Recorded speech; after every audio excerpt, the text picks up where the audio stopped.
नुआपड़ा उपनिर्वाचन में रेकर्ड मतदान 81.94% मतदान करिसेंती नुआपड़ावासी।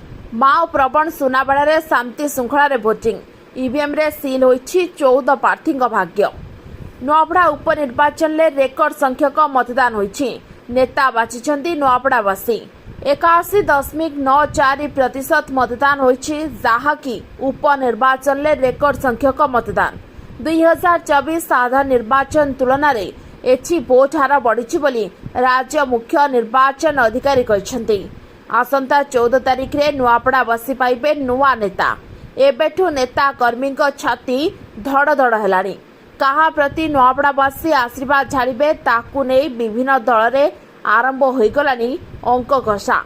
नुआपड़ा उपनिर्वाचन पाई मोट 358 मतदान केन्द्र कराइथिला। सेथि मध्यरु 47 बूथ संवेदनशील और 8टी अति संवेदनशील बूथ चिन्हट कराइथिला। सुनाबेड़ा अभयारण्य संलग्न माओ प्रवण ले 8टी बूथ रे संध्या 4टा पर्यंत मतदान होइतिला। स्वर्गत विधायक राजेंद्र ढोलकिया पुओ बीजेपी प्रार्थी जय ढोलकिया, बीजेडी प्रार्थी स्नेहागिंचुरिया, कांग्रेस प्रार्थी घासीराम माझी 14 जन प्रार्थी भाग्य एवं ईवीएम रे बंद रही। आसंता 14 रे फलाफल पर जना पड़िबो किए नुआपड़ावासी नेता हेबाकु जाउछि। Bureau report OT live. अधिक खबर देखिया ओटी लाइव को सब्सक्राइब करंतु एवं एई खबर टी को अधिक शेयर करंतु।